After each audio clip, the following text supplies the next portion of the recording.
నమస్కారం. ఘంటారావానికి స్వాగతం. ముందుగా ప్రధానాంశాలు. కృష్ణా ట్రైబ్యునల్ తీర్పు తర్వాతే పాలమూరు డిపిఆర్ పరిశీలన. రాష్ట్రానికి స్పష్టం చేసిన కేంద్ర జల సంఘం.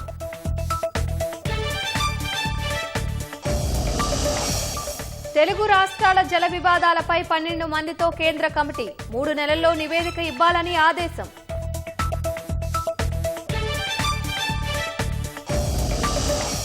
కృష్ణా జలాలపై నేడు అసెంబ్లీలో చర్చ. పవర్ పాయింట్ ప్రెజెంటేషన్ ఇవ్వనున్న మంత్రి ఉత్తమ్.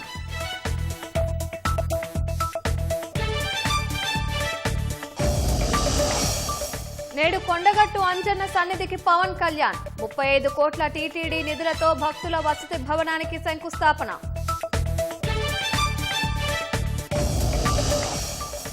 ఎయిర్ వాటర్ ప్యూరిఫైయర్లపై పన్ను తగ్గించే యోచనలో కేంద్రం. 15 రోజుల్లోగా జీఎస్టీ మండలి భేటీ అయ్యే అవకాశం.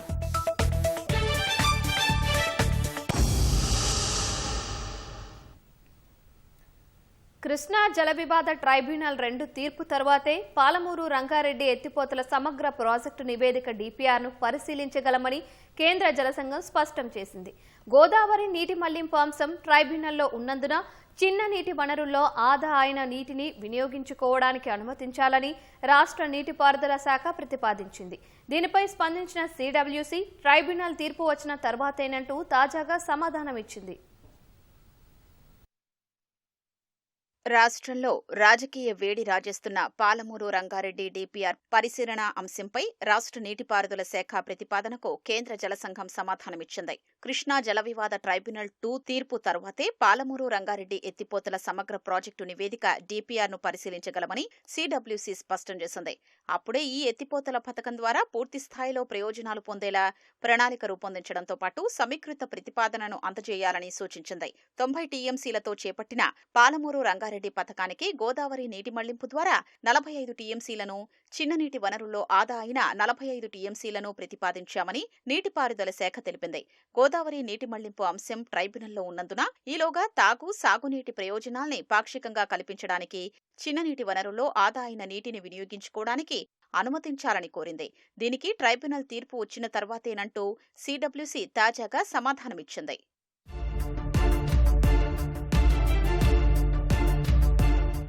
మొదటి దశలో చిన్న నీటి వనరుల్లో ఆదా అయిన 45 టీఎంసీలతో ట్రైబ్యునల్ నుంచి అనుమతులు పొందాక మిగిలిన 45 టీఎంసీలతో పాలమూరు రంగారెడ్డి ప్రాజెక్టు పనులు చేపడతామని నీటిపారుదల శాఖ లేఖ రాసింది. చిన్న నీటి వనరుల్లో 45 టీఎంసీలు ఆదా అయినట్లు సమగ్ర వివరాలు లేనందున ఈ డిపిఆర్ను పరిశీలించడం లేదని సిడబ్ల్యూసి పేర్కొంది. గోదావరి నుంచి కృష్ణాలోకి మళ్లించే నీటిలో 45 టీఎంసీల కేటాయింపు గురించి వివరంగా సిడబ్ల్యూసి నివేదించింది. దీని ప్రకారం పోలవరం నుంచి మళ్లించే 80 టీఎంసీల గోదావరి నీటిలో 45 టీఎంసీలు ఉమ్మడి ఆంధ్రప్రదేశ్కు ట్రైబ్యునల్ కేటాయించింది. అయితే పునర్విభజన తర్వాత 2 రాష్ట్రాలు వాటా కోరాయి. ఆంధ్రప్రదేశ్ 2022 సెప్టెంబర్ 19న రాసిన లేఖలో గోదావరి నుంచి కృష్ణాలోకి మళ్లించే నీటిలో ప్రస్తుత ట్రైబ్యునల్ ఎదుట వాదనకు సంబంధించిన అంశాల్లో ఇది ఒకటని పేర్కొంది. ఈ అంశం ట్రైబ్యునల్ వద్ద విచారణలో ఉన్నందున ఉమ్మడి ఆంధ్రప్రదేశ్కు ఇచ్చిన 45 టీఎంసీలను ఏ రాష్ట్రం కూడా ఏకపక్షంగా కేటాయించుకోవడం కుదరదని, ఇప్పటి వరకు కృష్ణా ట్రైబ్యునల్ 2 అవార్డు ఇవ్వలేదని తెలిపింది. ఈ నీటి పంపిణీకి సంబంధించి 2 రాష్ట్రాల మధ్య పరస్పర అంగీకారం కుదరలేదు. కాబట్టి తెలంగాణ ప్రభుత్వం పాలమూరు రంగారెడ్డి ఎత్తిపోతలకు 45 టీఎంసీల కేటాయింపును సమర్థించుకునే ఒప్పందం ఉంటే సమర్పించాలని స్పష్టం చేసింది. 2023 అక్టోబర్ 6న కేంద్రం జారీ చేసిన గెజిట్ నోటిఫికేషన్లో పేర్కొన్న మార్గదర్శకాల ప్రకారం కృష్ణా ట్రైబ్యునల్ 1 ఉమ్మడి ఆంధ్రప్రదేశ్కు చేసిన 811 టీఎంసీల కేటాయింపుతో పాటు దీనికి మించి ఇంకా ఏమైనా కేటాయింపులు చేసి ఉంటే వాటిపైన గోదావరి నుంచి కృష్ణాలోకి పోలవరం ద్వారా మళ్లించే నీటిపైన ట్రైబ్యునల్లో వాదనలు జరగాలని పేర్కొంది. ఈ దశలో పాలమూరు రంగారెడ్డి ఎత్తిపోతల డిపిఆర్ను పరిశీలించలేమని కేంద్ర జలసంఘం స్పష్టం చేసింది. 2023లో తాగునీటికి 7.1 టీఎంసీలు వినియోగించుకోవడానికి తగ్గట్లుగా పనులు చేసుకోవడానికి సుప్రీంకోర్టు ఇప్పటికే అనుమతిచ్చింది. తెలుగు రాష్ట్రాల మధ్య జల వివాదాలను పరిష్కరించేందుకు కేంద్ర జలశక్తి శాఖ ఓ కమిటీని ఏర్పాటు చేసింది. 2 రాష్ట్రాల నుంచి 4 సభ్యులతో పాటు మొత్తం 12 మందితో కమిటీని నియమించింది. సమస్యలపై అధ్యయనం చేసి 3 నెలల్లో నివేదిక ఇవ్వాలని జలశక్తి శాఖ ఆదేశాలు జారీ చేసింది. ఢిల్లీలో గత ఏడాది నిర్వహించిన తెలుగు రాష్ట్రాల ముఖ్యమంత్రుల భేటీలో నిర్ణయాల్ని దృష్టిలో పెట్టుకుని సమస్యల పరిష్కారానికి కేంద్ర జలసంఘం చైర్మన్ అధ్యక్షతన 12 మంది సభ్యులతో కమిటీని కేంద్ర జలశక్తి శాఖ ఏర్పాటు చేసింది. ఇందులో ఆంధ్రప్రదేశ్ ప్రతినిధులుగా జలవనరుల శాఖ ప్రత్యేక ప్రధాన కార్యదర్శి, సలహాదారు, ఇంజనీర్ ఇన్ చీఫ్, అంతర్రాష్ట్ర జలవనరుల విభాగం చీఫ్ ఇంజనీర్ ఉంటారు. తెలంగాణ ప్రతినిధులుగా నీటిపారుదల శాఖ సలహాదారు, ముఖ్య కార్యదర్శి, ప్రత్యేక కార్యదర్శి, ఇంజనీర్ ఇన్ చీఫ్ ఉండనున్నారు. కేంద్ర ప్రతినిధులుగా Krishna board chairman, Godavari board chairman, జాతీయ జల అభివృద్ధి సంస్థ చీఫ్ ఇంజనీర్, కేంద్ర జలసంఘం చీఫ్ ఇంజనీర్ ఉంటారు. తెలుగు రాష్ట్రాల మధ్య జల వివాదాల నేపథ్యంలో ఢిల్లీలో కేంద్ర జలశక్తి శాఖ మంత్రి ఆధ్వర్యంలో గతేడాది జూలై 16న ముఖ్యమంత్రులు చంద్రబాబు, రేవంత్ రెడ్డి భేటీ అయ్యారు. ఈ సమావేశానికి 2 రాష్ట్రాలు పంపిన వాటి నుంచి మొత్తం 10 అంశాల్ని జలశక్తి శాఖ ఎజెండాగా నిర్ణయించింది. వాటిపై అప్పటి భేటీలో చర్చించారు. జల వివాదాలపై కమిటీ ఏర్పాటుకు 2 రాష్ట్రాల నుంచి పేర్లు ప్రతిపాదించాలని కేంద్ర జలశక్తి శాఖ కార్యదర్శి దేబశ్రీ ముఖర్జీ కోరారు. అయితే ఒకరి తర్వాత మరొకరు పేర్లు ప్రతిపాదించాలనే ఉద్దేశంతో 2 రాష్ట్రాలు ఆలస్యం చేస్తూ వచ్చాయి. గత నెలలో ముఖ్యమంత్రి చంద్రబాబు కేంద్ర జలశక్తి శాఖ మంత్రిని కలిసేందుకు ఢిల్లీ పర్యటన ఖరారైన నేపథ్యంలో ఈ అంశంలో కదలిక వచ్చింది. ఆంధ్రప్రదేశ్ నుంచి 4 పేర్లు సూచిస్తూ జలశక్తి శాఖ కార్యదర్శికి లేఖ రాశారు. తెలంగాణ నుంచి కూడా పేర్లు పంపాలని కేంద్రం కోరగా 7 ప్రతిపాదించింది. అయితే ఒక్కో రాష్ట్రం నుంచి 4, కేంద్రం నుంచి 4 కమిటీలో చోటు కల్పించారు. 2 రాష్ట్రాల మధ్య నీటి నిర్వహణ సమగ్ర సాంకేతిక దృక్పథంతో అధ్యయనం చేసి ఆచరణ సాధ్యమైన పరిష్కారాల్ని ప్రతిపాదించాలని జలశక్తి శాఖ కమిటీని కోరింది. సమర్థ నీటి పంపకాలకు అనుగుణంగా సిఫార్సులు ఉండాలని ఉత్తర్వుల్లో స్పష్టం చేసింది. సీఎం రేవంత్ రెడ్డి జలద్రోహానికి కేంద్ర ప్రభుత్వం ప్రకటించిన కమిటీ నిదర్శనమని మాజీ మంత్రి హరీష్ రావు ఆరోపించారు. కమిటీలో ఇంటర్ స్టేట్ విభాగ అధికారి లేకపోవడం రాష్ట్ర ప్రయోజనాలకు పెను ముప్పని ఆందోళన వ్యక్తం చేశారు. సీఎం రేవంత్ రెడ్డి తీరుతో గోదావరి, నల్లమల సాగర్కు లైన్ క్లియర్ అయిందని, తెలంగాణ నీటి ప్రయోజనాలకు నెంబర్ 1 విలన్ రేవంత్ రెడ్డి అని విమర్శించారు. కేంద్ర జలశక్తి శాఖ ఖరారు చేసిన కమిటీలో ఏపీ తరపున 2 ఐఏఎస్లు, 2 ఇంజనీర్లు ఉంటే తెలంగాణ తరపున 3 ఐఏఎస్లు, 1 ఇంజనీర్ అధికారి మాత్రమే ఉన్నారని ఆక్షేపించారు. ఇంటర్ స్టేట్ అంశాల్లో అనుభవం ఉన్న అధికారి ఏపీ తరపున ఉండగా తెలంగాణ తరపున లేకపోవడం రాష్ట్ర ప్రయోజనాలకు గొడ్డలిపెట్టుగా మారిందని ఆందోళన వ్యక్తం చేశారు. కమిటీ 2 రాష్ట్రాల మధ్య నీటి పంపకాలు 3 నెలల్లో పూర్తి చేయడం అంటే 3 నెలల్లో నల్లమల సాగర్కు ఆమోదం తెలపడమేనని హరీష్ రావు అన్నారు. ఇది సీఎం రేవంత్ రెడ్డి ఉద్దేశపూర్వకంగా తెలంగాణకు నష్టం చేసి ఏపీకి మేలు చేసే చర్యేనని ఆరోపించారు.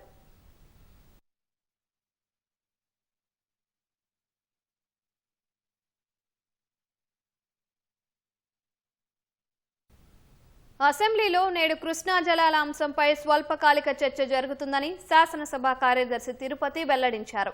ఈ సందర్భంగా నీటిపారుదల ప్రాజెక్టులపై ఆ శాఖ మంత్రి Uttam Kumar Reddy power point presentation ఇచ్చే అవకాశం ఉంది.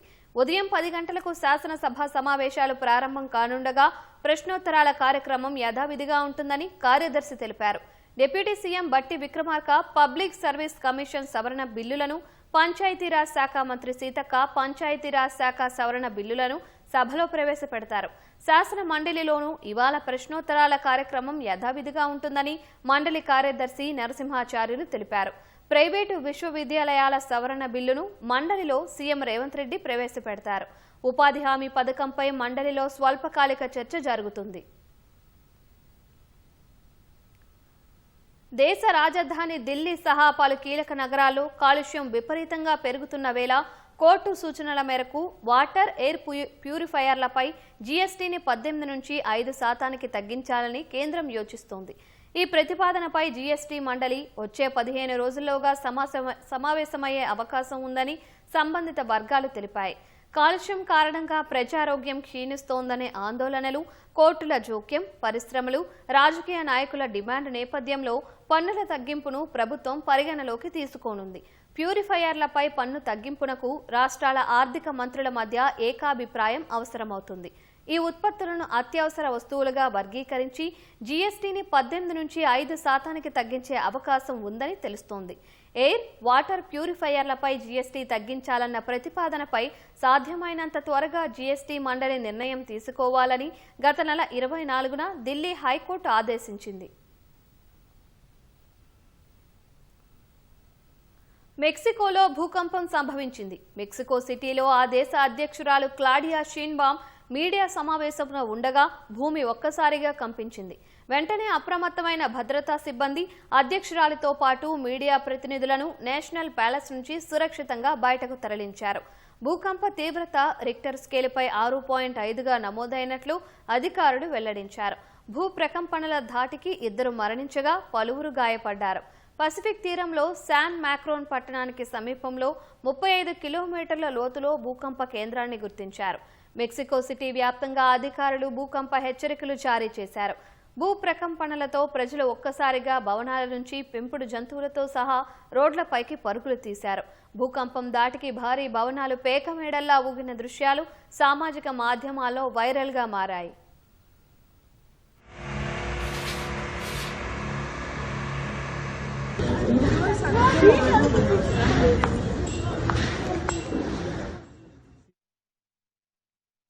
రాష్ట్రంలో మున్సిపల్ ఎన్నికలకు షెడ్యూల్ సిద్ధమైంది. ఈ నెల 11 లేదా 20వ తేదీలోగా నోటిఫికేషన్ విడుదలయ్యే అవకాశం ఉంది. అందుకు తగ్గట్టుగా ప్రభుత్వం, రాష్ట్ర ఎన్నికల కమిషన్ కసరత్తు మొదలుపెట్టాయి. గడువు ముగిసిన 117 మున్సిపాలిటీ పాలక వర్గాలకు ఎన్నికలు నిర్వహించాలని ప్రభుత్వం ఇప్పటికే నిర్ణయించింది. ఎన్నికల సంఘం జనవరి 1న ముసాయిదా ఓటర్ల జాబితా ప్రకటించింది. 10న తుది జాబితా వెలువరిస్తుంది. దీంతో ఈ నెల 11న ఎన్నికల నోటిఫికేషన్ విడుదలయ్యే అవకాశం ఉంది. ఒకవేళ సంక్రాంతి పండగ సెలవుల కారణంగా కుదరకపోతే 20న విడుదల చేస్తారు. ఇందుకు అనుగుణంగా మిగతా ప్రక్రియ సజావుగా సాగేలా పురపాలక పట్టణాభివృద్ధి శాఖ సిద్ధమవుతోంది. రాష్ట్రంలో ఉద్యాన పంటల సాగు విస్తీర్ణం పెంచేలా ప్రణాళికలు రూపొందించాలని రైతు కమిషన్కు ముఖ్యమంత్రి రేవంత్ రెడ్డి సూచించారు. అసెంబ్లీలోని సీఎం ఛాంబర్లో చైర్మన్ కోదండరెడ్డి ఆధ్వర్యంలో రైతు కమిషన్ బృందం రేవంత్ రెడ్డిని కలిసింది. కమిషన్ ఏర్పాటు నుంచి ఇప్పటి వరకు చేపట్టిన కార్యక్రమాలను అడిగి తెలుసుకున్న సీఎం కమిషన్ పనితీరు పట్ల సంతృప్తి వ్యక్తం చేశారు. రైతులకు మరింత అవగాహన కల్పించే కార్యక్రమాలు చేపట్టాలని కోరారు. పంట మార్పిడి విధానం, సేంద్రియ వ్యవసాయం చేసేలా చైతన్యం కల్పించాలని సూచించారు. అవసరమైతే కమిషన్కు అదనపు నిధులు ఇవ్వడానికి సిద్ధంగా ఉన్నట్లు తెలిపారు. తృణధాన్యాలు, పప్పు దినుసుల సాగు తగ్గుతోందని, దాన్ని కాపాడుకోవాల్సిన అవసరం ఉందని సీఎం అభిప్రాయపడ్డారు.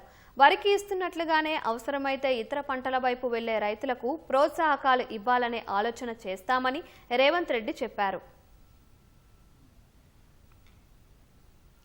ప్రముఖ పుణ్యక్షేత్రం కొండగట్టు ఆంజనేయ స్వామిని ఇవాళ ఏపీ ఉప ముఖ్యమంత్రి, జనసేన అధినేత పవన్ కళ్యాణ్ దర్శించుకోనున్నారు. 35.19 కోట్ల టీటీడీ నిధులతో నిర్మించనున్న హనుమాన్ మాల విరమణ మండపం, సత్రం భవనాలకు టీటీడీ చైర్మన్ బీఆర్ నాయుడుతో కలిసి శంకుస్థాపన చేయనున్నారు. పవన్ కళ్యాణ్ పర్యటన సందర్భంగా జగిత్యాల పోలీసులు భారీ బందోబస్తు ఏర్పాటు చేశారు. పార్టీ అధినేత పర్యటన ఏర్పాట్లను 2 రోజులుగా జనసేన నేతలు దగ్గరుండి పర్యవేక్షిస్తున్నారు. అంజన్న భక్తులకు వసతి కల్పించేలా జగిత్యాల జిల్లాలోని కొండగట్టులో 100 గదుల నిర్మాణానికి కృషి చేస్తానని ఏపీ ఉప ముఖ్యమంత్రి పవన్ కళ్యాణ్ ఏడాదిన్నర క్రితం ఇచ్చిన హామీని నెరవేర్చబోతున్నారు. కొండగట్టులో 96 గదుల ధర్మశాలతో పాటు దీక్షాపరుల మాల విరమణ కోసం మండప నిర్మాణానికి 35.19 కోట్ల రూపాయలు టీటీడీ మంజూరు చేసింది. కొన్నేళ్ల క్రితం ఉమ్మడి కరీంనగర్ జిల్లాలో ఓ ఎన్నికల ప్రచారంలో భాగంగా ప్రచార రథంపైనున్న పవన్ కళ్యాణ్ తీవ్ర విద్యుదాఘాతానికి గురయ్యారు. కొంతసేపటికి తేరుకున్న పవన్ తాను కొండగట్టు అంజన్న కృప వల్లే ప్రమాదం నుంచి బయటపడినట్లు పేర్కొంటూ స్వామివారిని దర్శించుకుని వెళ్లారు. ఏపీ ఎన్నికల ముందు సైతం వారాహి వాహనంతో కొండగట్టుకొచ్చి వాహన పూజ చేయించి ఇక్కడి నుంచే ప్రచారానికి శ్రీకారం చుట్టారు. 2024లో ఏపీ ఉప ముఖ్యమంత్రిగా బాధ్యతలు చేపట్టిన అనంతరం జూన్ 29న మరోసారొచ్చి ప్రత్యేక పూజలు చేశారు. ప్రస్తుతం డిప్యూటీ సీఎం హోదాలో తొలిసారి అంజన్నను దర్శించుకోబోతున్నారు. పవన్ కళ్యాణ్ వెంట టీటీడీ చైర్మన్ బీఆర్ నాయుడుతో పాటు ఏపీ శాసనమండలి నేత హరిప్రసాద్, స్థానిక చొప్పదండి ఎమ్మెల్యే మేడిపల్లి సత్యం, టీటీడీ బోర్డు మెంబర్లు ఈ కార్యక్రమంలో పాల్గొనున్నారు. పవన్ కళ్యాణ్ పర్యటనకు సంబంధించి అధికారులు అన్ని ఏర్పాట్లు పూర్తి చేశారు.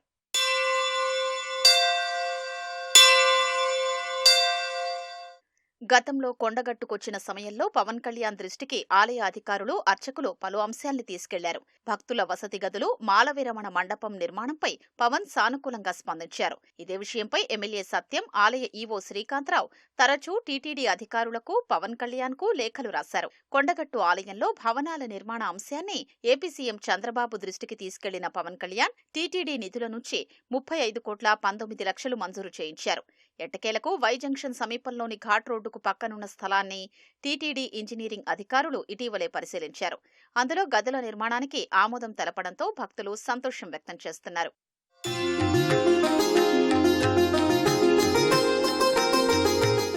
హైదరాబాద్ నుంచి హెలికాప్టర్లో కొండగట్టు జేఎన్టీయూ కాలేజీలోని హెలిప్యాడ్లో పవన్ దిగుతారు. అక్కడి నుంచి రోడ్డు మార్గంలో కొండగట్టు గుట్టపైకి వెళతారు. ఆంజనేయ స్వామిని దర్శించుకుని ఘాట్ రోడ్డులో భవనాల నిర్మాణాలకు శంకుస్థాపన చేస్తారు. అనంతరం నాచుపల్లి సమీపంలోని బృందావనం రిసార్ట్స్లో జనసేన ముఖ్య కార్యకర్తల సమావేశంలో పాల్గొంటారు. అనంతరం హెలిప్యాడ్ చేరుకుని హైదరాబాద్కు తిరుగు పయనమవుతారు. నూతన సంవత్సర వేడుకల సందర్భంగా అమెరికాలోని North Carolina Islamic State group పన్నిన ఉగ్ర కుట్రను భగ్నం చేసినట్టు Federal Bureau of Investigation (FBI) తెలిపింది. స్థానికంగా ఉన్న ఓ దుకాణంపై జరగాల్సిన ఉగ్రదాడిని అడ్డుకున్నట్టు FBI వెల్లడించింది. ఈ ఉగ్ర కుట్ర అమలుకు సిద్ధమైన 18 ఏళ్ల క్రిస్టియన్ అనే యువకుడిని అదుపులోకి తీసుకుని విచారిస్తున్నామని FBI అధికారి పేర్కొన్నారు. ఇస్లామిక్ స్టేట్ గ్రూప్ నుంచి ప్రేరణ పొందిన అతడిని బుధవారం అరెస్టు చేసి న్యాయస్థానంలో హాజరుపరచనున్నారు.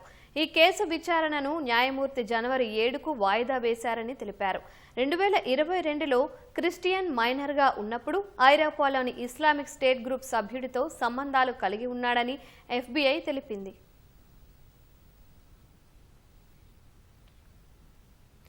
ఎలాన్ మస్క్కు చెందిన ప్రముఖ సామాజిక మాధ్యమ వేదిక ఎక్స్ తీరుపై కేంద్రం తీవ్రంగా స్పందించింది.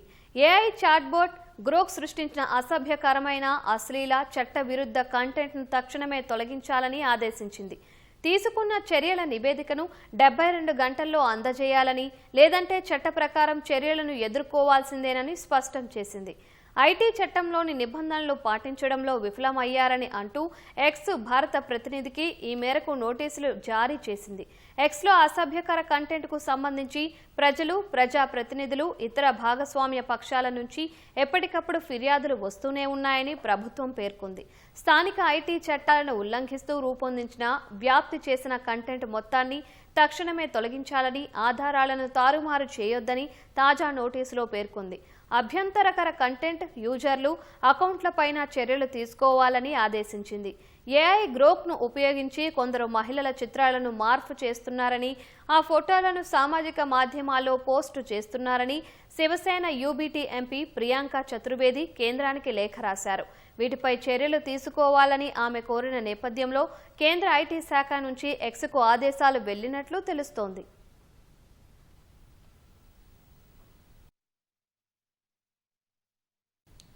కాసేపట్లో అసెంబ్లీ సమావేశాలు ప్రారంభం కానున్నాయి. శాసనసభలో నీటిపారుదల అంశాలపై మంత్రి ఉత్తమ్ కుమార్ రెడ్డి PPT ఇవ్వనున్నారు. మరింత సమాచారం మా ప్రతినిధి తిరుపాల్ రెడ్డి ప్రత్యక్ష ప్రసారం ద్వారా అందిస్తారు.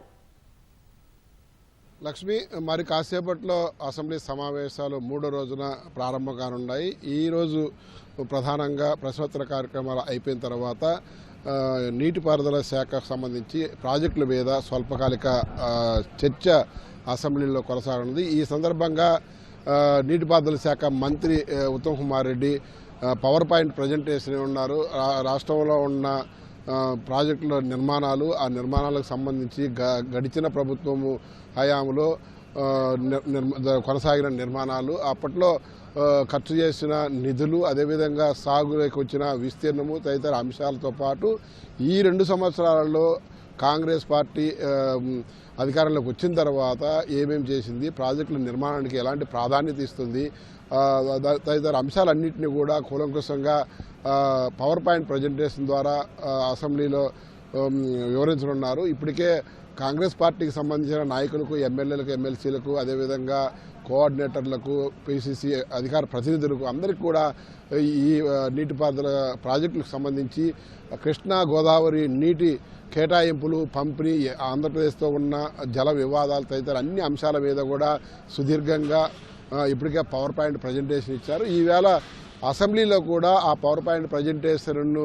పూర్తి స్థాయిలో ఇవ్వడం ద్వారా ఎమ్మెల్యేలందరికీ కూడా ఈ నీటిపారుదల సంబంధించిన అంశాల మీద పూర్తిగా అవగాహన కల్పించాలి, వాస్తవ పరిస్థితులు ఏందో తెలియజేయాలనే ఉద్దేశంతో ప్రభుత్వం ఈ నిర్ణయం తీసుకున్నట్టుగా తెలుస్తోంది. మొత్తం మీద బీఆర్ఎస్ నాయకులు నిన్న అసెంబ్లీని బాయ్కట్ చేశారు. ఈ సెషన్ అంతా కూడా తాము అసెంబ్లీకి రాబోమని చెప్పేసి కూడా స్పష్టం చేశారు. అయినప్పటికీ కూడా నీటిపారుదల శాఖ మీద స్వల్పకాలిక చర్చ చేపట్టాలని చెప్పేసి నిర్ణయించిన ప్రభుత్వం ఈవేళ అసెంబ్లీలో సుదీర్ఘంగా దానికి సంబంధించి పవర్ పాయింట్ ప్రజెంటేషన్ ఇవ్వనున్నది. అదేవిధంగా నిన్న ఏదైతే ఎన్ఆర్ఈజీఎస్ జాతీయ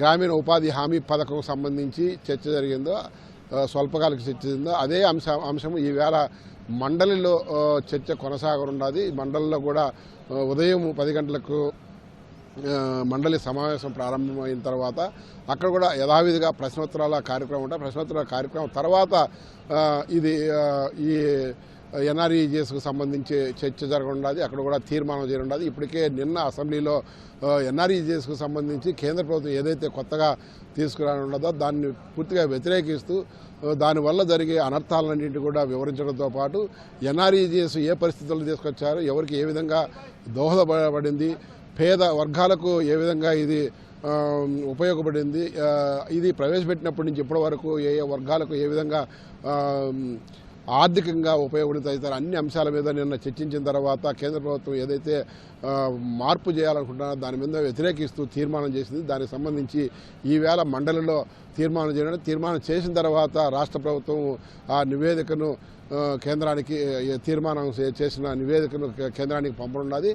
అయితే ఈవేళ నీటిపారుదలకు సంబంధించి అసెంబ్లీలో స్వల్పకాలిక చర్చ ఉన్నందున పవర్ పాయింట్ ప్రజెంటేషన్ ఇచ్చిన తర్వాత గత ప్రభుత్వంలో ఏం జరిగిందో స్పష్టం చేసిన తర్వాత ఈ ప్రభుత్వంలో నీటిపారుదలకు సంబంధించి ప్రాజెక్టులకు సంబంధించి ఎలాంటి నిర్ణయాలు తీసుకుని ఏ విధంగా ముందుకెళ్తున్నారు, రాష్ట్ర ప్రయోజనాలను కాపాడేదానికి ఏమేమి చర్యలు తీసుకుంటున్నారు తదితర అన్ని అంశాలు కూడా పూర్తి స్థాయిలో పవర్ పాయింట్ ప్రజెంటేషన్ ద్వారా ఇవ్వనున్నారు. అదేవిధంగా కృష్ణా గోదావరి నీటికి సంబంధించి తెలంగాణ రాష్ట్రానికి తీవ్ర అన్యాయం జరుగుతుందని ఇప్పటికే ప్రతిపక్షాలు పెద్ద ఎత్తున విమర్శలు చేస్తున్నాయి.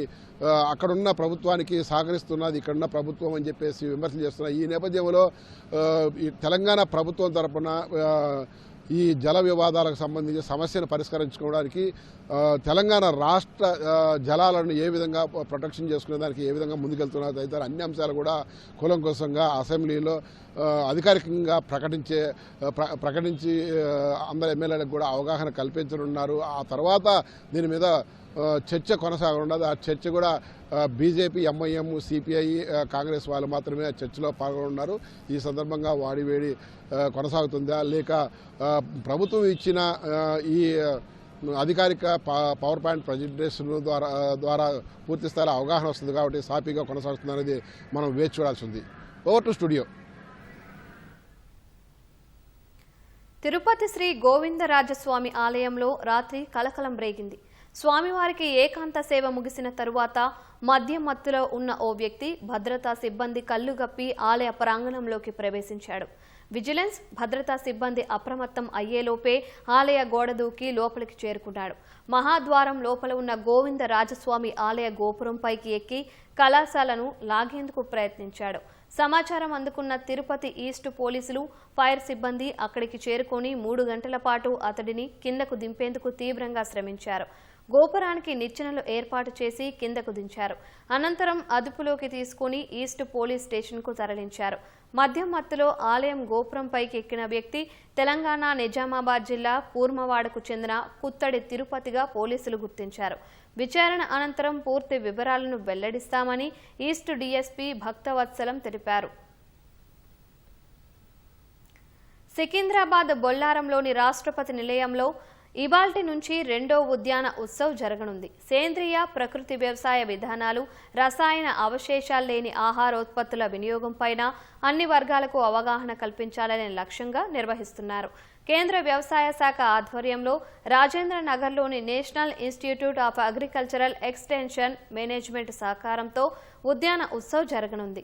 దాదాపు 120 మంది ఎగ్జిబిటర్లు 50కి పైగా స్టాళ్లు ఏర్పాటు చేయనున్నారు. సాగు రంగంలో వస్తున్న విప్లవాత్మక మార్పులు, సాంకేతిక పరిజ్ఞానం, ఆవిష్కరణలు, మార్కెటింగ్ వంటి అంశాలపై రైతులు, ఎస్హెచ్జి బృందాల మహిళలు సహా అన్ని వర్గాలకు అవగాహన కల్పించబోతున్నామని రాష్ట్రపతి నిలయం అధికారులు, శాస్త్రవేత్తలు వెల్లడించారు. ప్రవేశం ఉచితం కాగా ఆన్లైన్లో లేదా ఆఫ్లైన్లో బుక్ చేసుకోవచ్చని తెలిపారు. యాప్ ద్వారా కాకుండా వ్యవసాయ కేంద్రాల ద్వారా రైతులకు యూరియా సరఫరా చేయాలని తెలంగాణ రైతు సంఘం రాష్ట్ర ప్రధాన కార్యదర్శి టి సాగర్ డిమాండ్ చేశారు. హైదరాబాద్ ఆర్టీసీ క్రాస్ రోడ్లోని తెలంగాణ రైతు సంఘం రాష్ట్ర కార్యాలయంలో విలేకరుల సమావేశంలో ఆయన మాట్లాడారు. కేంద్ర ప్రభుత్వం ఎరువుల సరఫరాను తగ్గించే ప్రయత్నం చేస్తోందని, దీనికి తోడు రాష్ట్ర ప్రభుత్వం తీసుకుంటున్న నిర్ణయాలు రైతులను మరింత ఇబ్బందులకు గురిచేస్తున్నాయని అన్నారు. రైతులకు ఇబ్బందులు ఎదుర్కోకుండా అవసరమైనంత మేరకు యూరియా అందించాలని డిమాండ్ చేశారు.